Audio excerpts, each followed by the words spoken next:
Мир вам, дорогие друзья! Каждый из нас сегодня стремится быстрее подключить свой телефон к интернету. Не замечали? А ведь не просто так. Спешим быстрее узнать этот мир, увидеть наших знакомых. А для чего вся эта связь строится? Потому что у нас есть внутреннее душевное стремление связаться. Связь с арабского языка переводится как «сыля».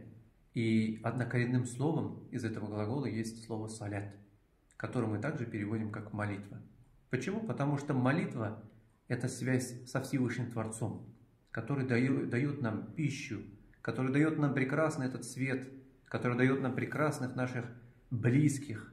И потому связываться с Ним, строить связь через наш намаз, наше дуа, поклонение – это одно из лучших дел, которые мы можем совершить в нашей жизни. И поэтому, дорогие друзья, давайте будем с вами строить первым делом связь с Богом через намаз.